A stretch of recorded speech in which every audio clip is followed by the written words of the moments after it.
Part 3. The Departure of RD and the Plight of Lady Luna. I have not heard from WK for nearly 2 blissful weeks. X and I were happy and practically attached at the hip. He decides to treat me one day and takes me to Tia's bakery for her absolutely delicious red velvet cake. But when we got there, we noticed that Luna was already there, talking to Tia, and they looked very, very upset. Hey guys, what's going on? Chaos, you are going to blow your fucking lid. Tia has the biggest scowl on her face.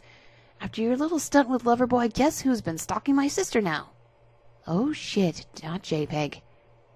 WK? Luna is nodding, her face red and tears perpetually falling down her face. What did he do now? He broke into our apartment. I can only stand there stunned. He literally broke our door down when we were out and raided our house. I asked if he took anything and if they called the cops. The police are looking into it. We think he might have stolen some of our panties. The door rings and the floor shakes. We look up to see WK in his sacred neckbeard attire. He's eyeing Luna like a lion eyeing a baby gazelle. Then he sees X and me and puts on a scowl. Oh, hello, X. Chaos. I didn't know that Tia let horse scum in here. Well, she has to let your diseased carcass in here, so having horse scum like me here is considered absolutely tolerable. I'm not here for you. Thank God! I clap my hands. It's a miracle. You know what? I think I could truly believe there is a God now. X and Tia crack up, and Luna tries to sneak into the back unnoticed. Roll for a sneak fails. WK rushes forward and snags her arm. Luna, wait, Suddenly there's an ear-piercing screech so high-pitched that it actually shattered the thin glass cookie jar sitting on the counter. I didn't know that Luna could get that loud. Let me go, you sick freak! WK is stunned by the noise, but does not let go. Luna is trying to yank her arm out from his sweaty grasp, and X steps out and Falcon punches him square in the face. WK's grip slips, and Luna bolts into the safety of her sister's kitchen. The behemoth neckbeard stumbles back and then falls right on his ass. What the hell, X? He sputters through his broken nose, blood starting to trickle down his lower face. Oh God, what the hell? I'm gonna have you arrested! That's assault! I don't know what you're talking about. Tia has a triumphant look on her face. You fell and smacked your face on the table when you were trying to sexually assault my sister. Isn't that right, Chaos? I get where she's going, and I nod in agreement. You can't lie. There are cameras. Not in this store. Cannot afford them. His face goes white. Then I'll sue you for libel and slander. He's sputtering and squealing for a good 10 minutes before suddenly police pull up in front of the place. They walk in and points his fat finger at us. Officers, arrest these people! They assaulted me! The police take us all aside and ask us what happened. I can never forget the look of horror on WK's face as he is cuffed and taken into custody. They had to call in one of those big vans they use for large groups because he was too fat to fit in the back of the regular squad car. Luna and Tia both decided to press charges, and Tia banned him from her store for life. This only served to anger WK. His mother bailed him out within a few days, and he was back on the streets again. I knew this because he drove by the campus while Luna and I were eating lunch outside. He had a piece of cloth over his face, which I found out were a pair of panties that they thought he had stolen. He made sure we saw him wearing it, especially Luna. For safety, Luna and Tia had their older brother, a guy I will call Hogan, who came to live in the apartment next to them for safety. He was huge. This guy was a Marine and a volunteer firefighter. Hogan had served over in Afghanistan and had finished his tour of duty, so he could be home for a while. He watched their backs 24/7, and soon he had his first of many run-ins with WK. X and I were hanging out with Luna, working on a class project together, when we heard a loud bang from the door, then another and a third, then the sound of meat being struck and the loud bellows of a wounded beard. Curiosity got the better of us, and we went to the slightly mangled door and poked our heads out. Hogan was standing over a cowering WK who was shaking so hard that he was actually getting a workout. Listen here, you fat fuck. I didn't fight for the freedom of this country so that creeps like you could assault and rape my sisters.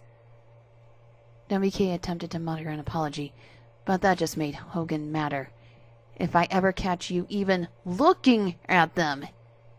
He picked up WK by the front of his shirt, lifted his entire body off the ground, and brought himself right into his terrified face.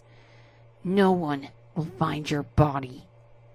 Hogan then drops him like a boss and walks up to us. He turned and saw WK lying there, glaring at him in pure hatred. He makes a lunging step towards him, and WK makes the most pathetic whimper I have ever heard from anyone. Crawled away as fast as he could. WK would never bother Luna or Tia again, but that did not stop him from harassing RD. Now, I don't know the full extent of what happened with RD. All I know is what happened at the Halloween party. This guy called Richie was literally one of the richest students at the school. He liked throwing big parties that everyone was invited to. He also was a childhood friend with WK, something that no one knew before now. He threw an absolutely massive party at his parents' house, and with their permission, of course. I went with EX, dressed as Mumbo Jerry and Rumple Teaser, bonus if you get the reference. Tia and Luna came dressed as Celestia and Luna, with Hogan wearing a Hulk costume. And RD was there dressed as a cheerleader with Paul and Yoshi, both dressed as characters from Mario and Yoshi. We were all having a nice time until RD comes up to me frowning.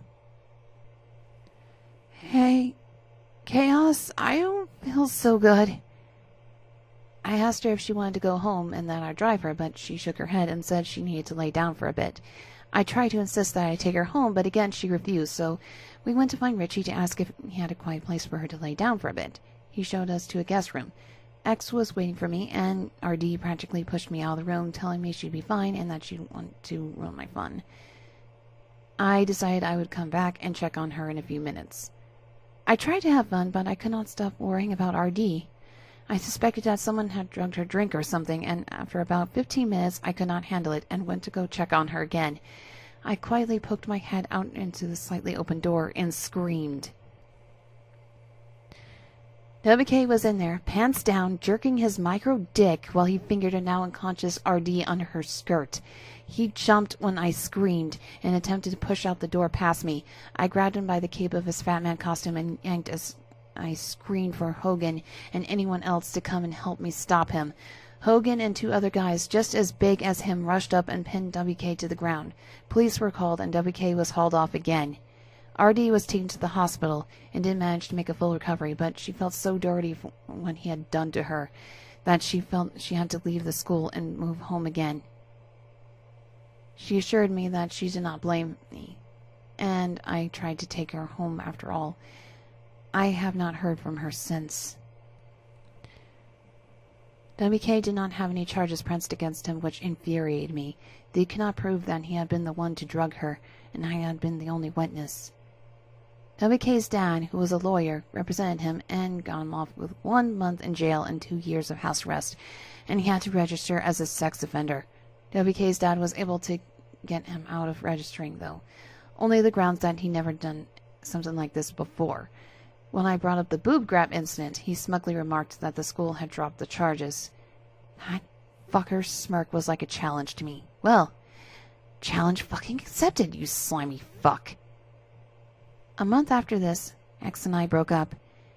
He had lost his job and started begging for money to pay for games and food and such. I caught him stealing my consoles to sell to buy what he wanted, and I ended it.